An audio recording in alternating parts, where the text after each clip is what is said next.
Okay. All right. Good. I turned the thing off by accident here for a second, but we're back. So, kids, how goofy I mess things up. But, anyways, we don't have to talk about that.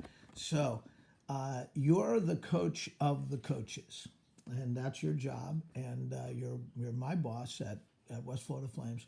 But right now, you're talking to some future coaches and some future teachers that are going to go into this profession. What would you say to them at this point?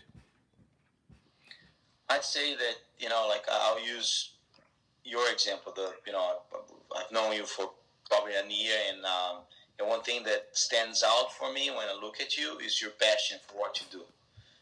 I mean, you're clearly passionate about not only the game but teaching.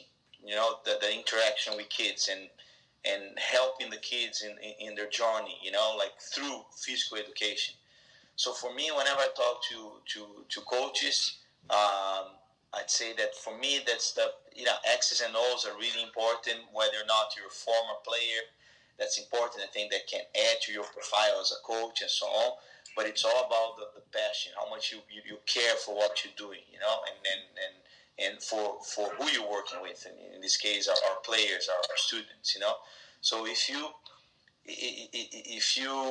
in terms of even for your kids, as growing up, looking what am I gonna do when I grow up, I think that's for me is one of the key elements is to be passionate for that, for what you choose as a profession.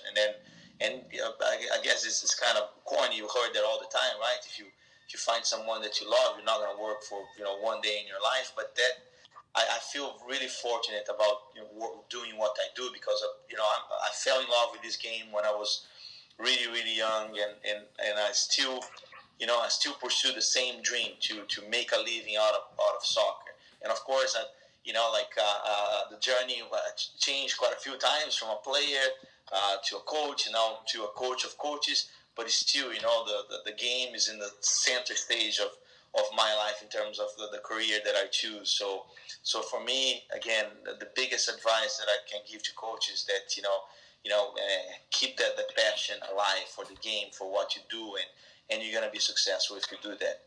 That's great. So I will just share with you that hearing your story and your playing background, sometimes, and then you'd mentioned about former players. Sometimes we have former players who become coaches, but sometimes we have future coaches who are now players. And I think you fall into that category. I think this is really your calling, what you're doing right now, and your playing career is not the top of what you've done. I think it's the first step to what you're bound to do.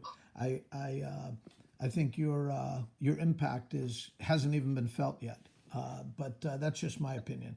So I appreciate you as a boss. Of course, here I am talking to my boss and trying to say nice things, but I mean it, and the kids know that I'm not just going to say. And I appreciate, Jim, everything that you've done for the club, for the kids, and give me the opportunity to come here and talk about, PE, which is something that has a special place in my heart for all the great experience that I had. Well, thank you, Paulo, and have a great day, have a great week, and I appreciate you joining us. All right, Jim, I will do it again.